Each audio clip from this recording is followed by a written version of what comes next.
잘못을 저지르면 그만한 대가를 치러야 된다고 생각을 합니다. 그러니까 잘못한 것에 대한 그만한 벌을 받아야 된다는 거죠. 용서를 받았어도 그에 상응한 그 벌을 받는 것이 마땅하다고 생각을 합니다. 그래서 용서는 하지만 거기에 대한 벌을 받아라. 거기에 맞는 대가를 치러라. 이제 이런 식의 얘기죠. 과연 그럴까요? 그렇지 않습니다. 자, 그렇다고 하면 이제 당사자에게 찾아오는 고난과 그 박해는 그 어려움은 도대체 어떻게 해석해야 되는지 이제 오늘 이 말씀을 통해서 봅니다. 바울의 고난받고 박해받는 그러한 일들이 오늘 본문 말씀에 기록되어 있는데요. 23절 하반절에 보면 22절에서는 이제 그들이 히브리인이냐 나도 그러하고 그들이 이스라엘이냐 나도 그러하고 또 그들이 아브라함의 후손이냐 나도 그러하며 하면서 이제 이어지는 말씀이 그들이 그리스도의 일꾼이냐 정신없는 말을 하거니와 나는 더욱 그러하도다 하면서 사도 바울이 본인이 수고한 내용들을 말씀을 하고 있는데요. 내가 수고를 넘치도록 하고 옥에 갇히기도 하고 더 많이 하고 매도 수없이 맞고 여러 번 죽을 뻔하였으니 이렇게 말씀을 하고 있어요. 생각해 보세요. 옥에 갇히는 일도 힘든데 또 매도 수없이 맞았대요. 매도 수없이 맞는 가운데서 죽을 고비를 여러 번 넘겼답니다.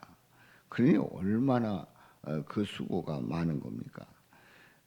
그것뿐만이 아닙니다. 24절에 보면 유대인들에게 40에서 하나 감암매를 5번 맞았다.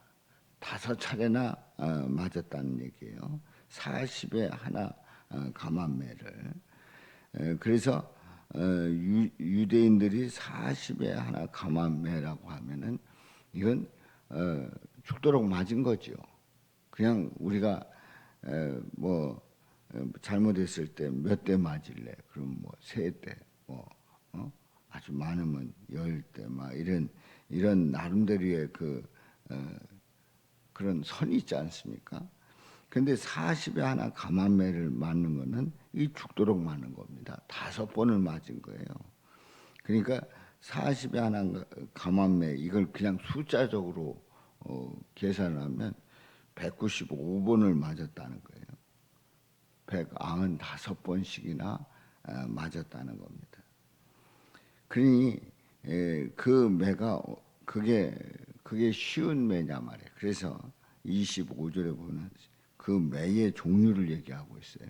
3번 태장으로 맞고, 1번은 돌로 맞고, 3번 파선하고, 일주야를 깊은 바다에서 지냈으며, 그러니까 배가 파선돼서 일주야를 깊은 바다에서 지냈다는 거예요. 이건 육지에서 전하면은 그래도 그냥 내가 살아있다 이런 느낌을 받습니다만은 깊은 바다에서 파선당해 가지고 떠다닌다. 이건 뭐 죽은 목숨이나 마찬가지입니다. 그냥 가라앉으면 끝나는 거예요. 죽음과 생과 사를 수없이 넘나들었던 사도 바울의 그 삶을 보게 됩니다. 그러면 아니 사도 바울이 딴 사람보다도 고난에 대해서 왜 이렇게 지독하게 겪었을까 이런 그 물음표가 떠오르게 되죠. 근데 이제 천주교의 생각은 거기는 기본적인 생각이 고행이지 않았습니까? 고행 그리고 선행 그런 게 굉장히 중요하고 그거에 의해서 천국이 결정된다고 생각을 한단 말이죠. 내가 죄를 지은 만큼 박해를 당해서 그 죄값을 받는다고 생각을 하는 거예요. 그러니까 천주교는 죄를 지어서 그 악을 행했기 때문에 그 악행은 잘못된 지난날의 행위는 박해를 받아서 죄값을 갚는다는 거예요. 그 박해의 과정 속에서, 그 고난의 과정 속에서 지난날의 죄값을 치르는 그런 과정이라는 거죠.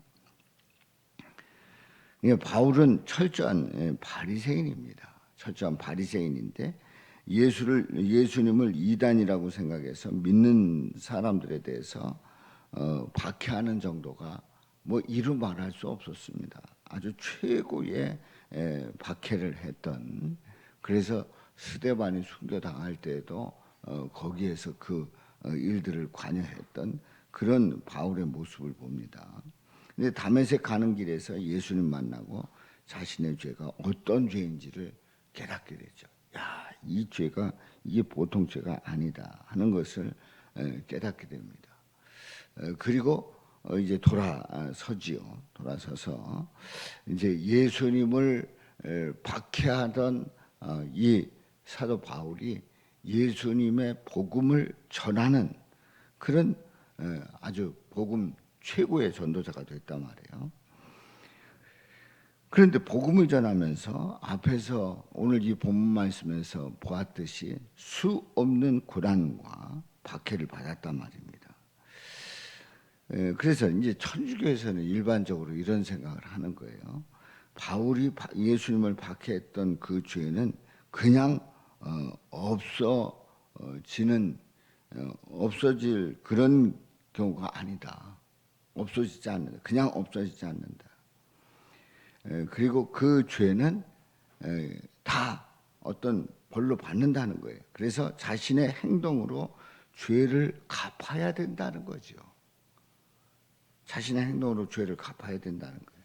그래서 이제 사도 바울이 박해를 받는 그 이유는 뭐냐? 자신의 죄 값이 있었기 때문에 그 죄값을 갚는 행동이라고 생각을 한 겁니다.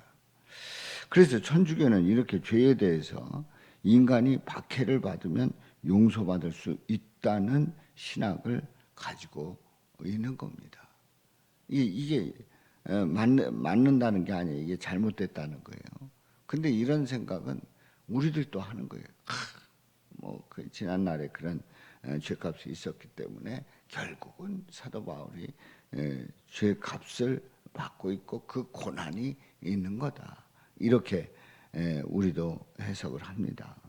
이제 천주교뿐만 아니라 이제 우리도 그런 식의 생각을 한단 말이에요. 예수님 앞에 나오면 죄를 용서받습니다.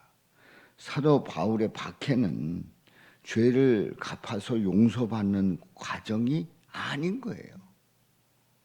그러니까 사도 바울이 그만큼 악을 행했기 때문에 그만큼 어려움을 당한다, 박해를 했기 때문에 그만큼 박해를 받는다라고 하는 그런 개념이 아니고 이미 주님 앞에 나왔을 때 죄는 용서받는 거예요. 그러면은 박해는 죄를 갚아서 용서받는 과정이 아니라 온갖 박해를 받으면 그 어떤 것과 바꿀 수 없는 소중한 것이 뭐냐? 바로 예수 그리스도를 믿는 믿음이라는 것을 확인하는 과정이라는 거죠. 그러니까 이게 분명히 다릅니다. 사도 바울이 박해를 받는 그 이유는 지난날에 박해했기 때문에 그 값을 치르라고 박해를 받는다 하지만 주님 앞에 나와서 죄는 용서받으면 용서받은 것으로 끝나는 거예요. 그 대신에 그 어떤 박해를 받는다고 할지라도 그 어떤 것과 바꿀 수 없는 소중한 것이 뭐냐? 그 박해, 40에 하나 가만매를 그 5번이나 맞고 또 태장으로 맞고 또 파선을 3번 당하고 죽을 위기를 넘기고 하는 그 엄청난 그 박해받는 그 과정 속에서 계속해서 확인되는 건 뭐냐면 예수 그리스도를 믿는 믿음이다. 예수 그리스도를 믿는 그 믿음이 그 어떤 것보다도 소중하다. 그렇기 때문에 그 박해 과정 속에서도 계속 예수 그리스도를 고백하고 예수님을 믿는 그 믿음 그 하나 가지고 흔들림 없이 끝까지 다 받아내는 거죠. 그러니까 우리는 우리의 신앙 고백 속에서 예수 그리스도를 믿는 그 믿음이 얼마나 소중한가를 늘 고백하면서 우리 주님을 고백하고 주님 바라보고 흔들림 없이 어떤 박해 속에서 어떠한 어려움 속에서도 주님 붙들고 나갈 수 있기를 주님의 이름으로 축원합니다. 고린도